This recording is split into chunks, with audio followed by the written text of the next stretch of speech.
Set. But this quartz is the most common mineral which is found on Earth. So the quartz is made up of a chemical compound called silicon dioxide. And the most interesting fact about quartz is that it is piezoelectric. So what is this piezoelectric? So it means that if I squeeze a quartz crystal, it is going to produce some electric voltage, and it is going to be vice versa. So what do you mean by that? On the other hand, if I even apply a voltage to a piece of quartz, it is going to vibrate with some precise frequency. Okay, so now how does this going to be functioning in a clock? So inside a quartz clock or a watch, you have a battery. So this is your quartz crystal here. So inside a quartz clock or a watch, you have a battery which produces an electricity to the quartz crystal through the electronic circuits. So once it gets that electricity from the battery, it starts to vibrate. Okay, so the quartz crystal oscillates at a precise frequency, that is, it is going to produce 32,768 oscillations per second. Okay, so these oscillations are counted by the electrical circuit, which in turn will generate the electric pulse as 1 per second. Okay, so 32,768 oscillations are produced by the quartz crystal once it gets the electrical vibrations, and these vibrations are in turn converted as 1 pulse per second. So these pulses in turn they are used in LCD display, that is liquid crystal display, that in turn will show the time numerically. Okay, so the next type based upon the working mechanism is atomic clocks. So the next type based upon the working mechanism is atomic clock. So have you ever wondered, when there is no electric power, how the time is regulated? Even when the power comes back, how do you know when to set your time? Okay, so the existence of the atomic clocks is going to solve both the problems. So atomic clocks keeps times better than any other clock. They even keep time better than the rotation of the earth and the movement of the stars. So without these clocks, the GPS, that is the global positioning system, would not be possible. Internets also would not be synchronized, and the position of the planets wouldn't be known for the space probe and the landers to be launched and monitored. Okay, so these clocks are not radioactive. Then how do they work? What makes it different from the other clocks? The big difference is the oscillations in an atomic clock is between the nucleus of an atom and the surrounding electron. The invention of these atomic clocks was started in 1945 in Columbia University by the physics professor Isidore Rabi. In 1949, the National Bureau of Standards announced the world's first atomic clock, which uses ammonia molecule as the source of vibration. Later, in 1952, by 1952, the institute announced the creation of the first atomic clock using cesium atoms as the source of vibration. There are many other types of atomic clocks, all of them working with the same phenomena.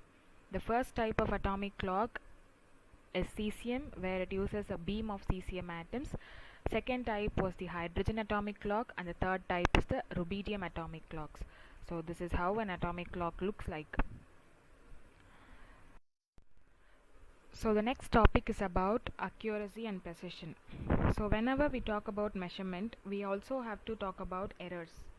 So what are these errors?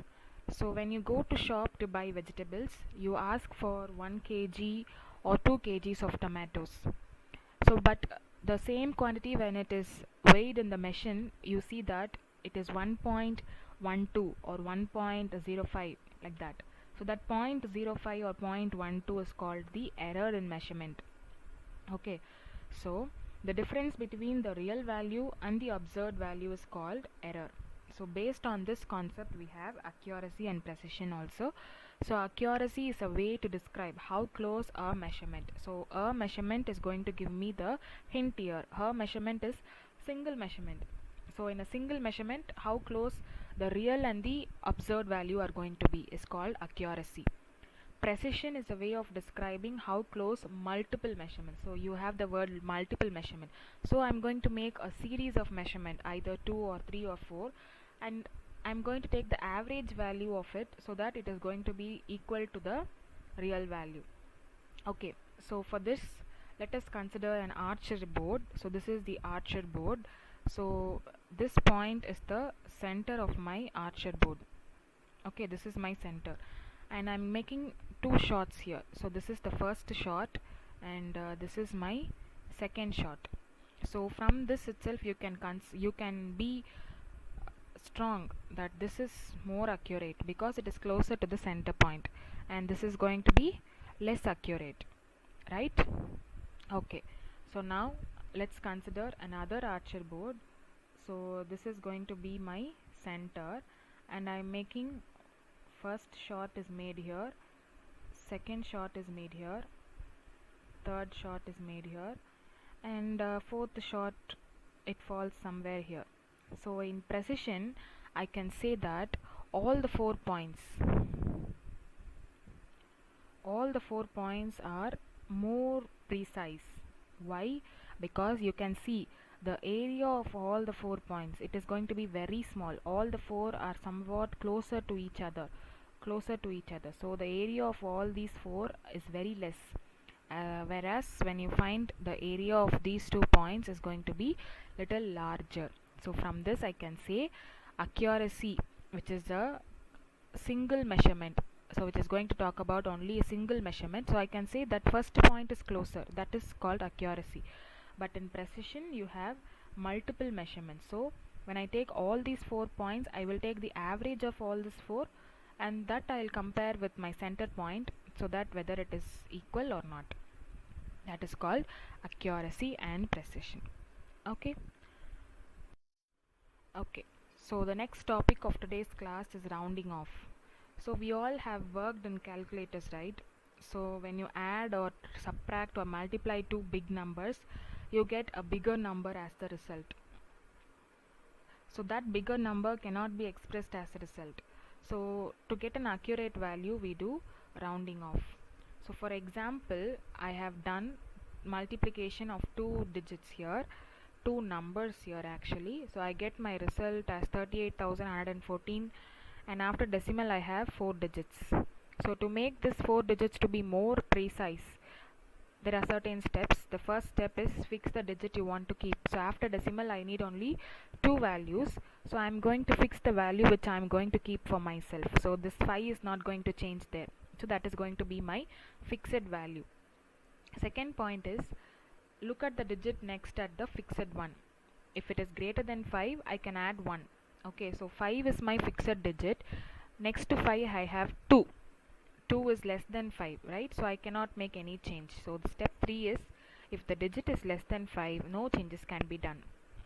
So since the digit next to my fixed value is 2, which is less than 5, I am not able to add 1 to this 5. So that remains the same. If it is greater than 5, this 5 will become 6.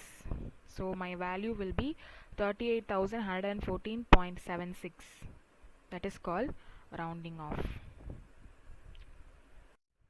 So we have come to the end of the lesson, and now we are going to work out on some solved problems which are already there in your textbook.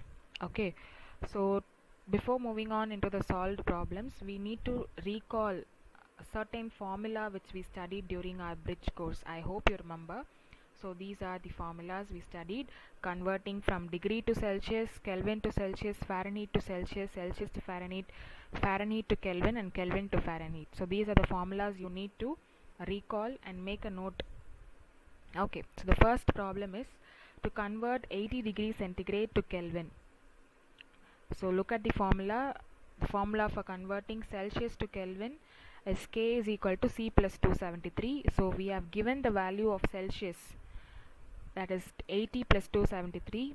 So 80 degrees centigrade in Kelvin will be 353 Kelvin. Clear? The second one is to convert Kelvin to Celsius. So again, the formula for converting Kelvin to Celsius is K minus 273. The value of Kelvin is given, so 300 minus 273 will give you 27 degrees Celsius. The third one is when 2 coulomb of charge flows through a circuit for 10 seconds, calculate the current. So now we are going to find the value of current. So we know the formula, I is equal to Q by T. Q is the charge, T is the time we know. So charge and time is given, 2 coulomb and time is equal to 10 seconds. So substitute the values, I is equal to 2 by 10. I get my current to be equal to 0.2 amperes. Okay, the next one, converting degrees to radian. So this formula also we saw today's class, degrees to radian. What is the formula? Pi by 180 radians. So 1 degree is pi by 180. Now I have 60 degrees to convert. So 60 degree will be equal to pi by 180 into 60 degrees. So that is what I am going to convert, right? So I have multiplied it. So when you cancel out, I get 60 degrees in radians will be pi by 3 radians. Okay, so clear with this? So with this, today's class is going to get over, and I will also send you some problems to work out. Kindly work it out. If you have any doubts, you can ask me. Thank you, children.